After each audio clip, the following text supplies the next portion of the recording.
ನಮಸ್ಕಾರ ಸ್ನೇಹಿತರೆ, ರಾಜ್ ಅಪ್ಸೆಟ್ಸ್ಗೆ ಎಲ್ರಿಗೂ ಸ್ವಾಗತ. ಸ್ನೇಹಿತರೆ, ಎಲ್ರಿಗೂ ಒಂದು ಬಿಗ್ ಅಪ್ಡೇಟ್ ಇದೆ. ಏನಂತಂದರೆ ರೇಷನ್ ಕಾರ್ಡ್ ಮೇಲೆ. ಸೊ ರೇಷನ್ ಕಾರ್ಡ್ ಯಾರೆಲ್ಲ ಹೊಸದಾಗಿ ಅರ್ಜಿ ಸಲ್ಲಿಸಬೇಕು ಅಂದ್ಕೊಂಡಿದ್ದೀರಾ, ಸೊ ಅವರೆಲ್ಲ ಏನಂತಂದರೆ ಈಸಿಯಾಗಿ ರೇಷನ್ ಕಾರ್ಡನ್ನು ನೀವು ಆನ್ಲೈನಲ್ಲೇ ಇವಾಗ ಸಲ್ಲಿಸ್ಬೋದು. ಸೊ ಯಾವ ಥರ ಏನು ಅನ್ನೋದನ್ನು ಕಂಪ್ಲೀಟ್ ಆಗಿರೋಂಥ ಮಾಹಿತಿಯನ್ನು ಕೊಡ್ತೀನಿ. ವಿಡಿಯೋನ ಕೊನೆವರೆಗೂ ನೋಡೋದನ್ನು ಮರಿಬೇಡಿ. ಅದೇ ರೀತಿ ಚಾನಲ್ಗೆ ಹೊಸದಾಗಿರೋದೇ ಬಿಟ್ಟು ಸಬ್ಸ್ಕ್ರೈಬ್ ಮಾಡೋದನ್ನು ಮರಿಬೇಡಿ. ಸೊ ಮೊದಲಿಗೆ ಏನಂತಂದರೆ ರೇಷನ್ ಕಾರ್ಡ್ ಹೊಸ ಅಪ್ಲಿಕೇಶನ್ಸ್ಗಳು ಸ್ಟಾರ್ಟ್ ಆಗಿದೆ.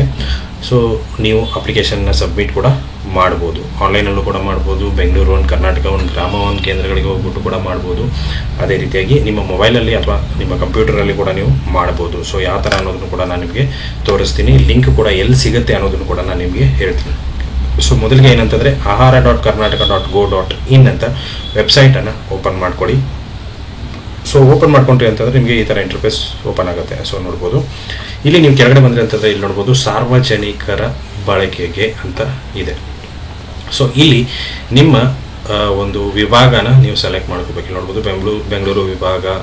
ಸೊ ಇದೆಲ್ಲ ಬರುತ್ತೆ. ಸೊ ಇದನ್ನೆಲ್ಲ ನೀವು ಸೆಲೆಕ್ಟ್ ಮಾಡ್ಕೋಬೇಕು. ಸೊ ಇಲ್ಲಿ ಬೆಂಗಳೂರು ವಿಭಾಗ ಕ್ಲಿಕ್ ಮಾಡ್ಕೊಂಡ್ರೆ ಅಂತ ಇಲ್ಲಿ ನೋಡ್ಬೋದು ಹೊಸ ಪಡಿತರ ಚೀಟಿ ಅರ್ಜಿ ಅಂತ ಇದೆ, ಅದ್ರ ಮೇಲೆ ಕ್ಲಿಕ್ ಮಾಡ್ಕೊಳ್ಳಿ. ಸೊ ಡೈರೆಕ್ಟಾಗಿ ನಿಮಗೆ ಈ ಥರ ಓಪನ್ ಆಗುತ್ತೆ. ಸೊ ಇಲ್ಲಿ ನೋಡ್ಬೋದು ಅಪ್ಲಿಕೇಶನ್ ಫೈಲಿಂಗ್ ಅನ್ನು 4/10/2025ರಿಂದ 31/3/2020ರವರೆಗೆ 10 AM ಮತ್ತು 5 PM ನಡುವೆ ಸಕ್ರಿಯಗೊಳಿಸಲಾಗಿದೆ. ಸೊ ನೋಡ್ಬೋದು ಅಪ್ಲಿಕೇಶನ್ನು 4ನೇ ತಾರೀಕಿಂದ ಓಪನ್ ಆಗಿದೆ. ಮಾರ್ಚ್ 31, 2026ರವರೆಗೂ ಓಪನ್ ಇದೆ. ಅದೇ ರೀತಿಯಾಗಿ ಬೆಳಗ್ಗೆ 10ರಿಂದ ಸಂಜೆ 5 ಗಂಟೆವರೆಗೆ ಮಾತ್ರ.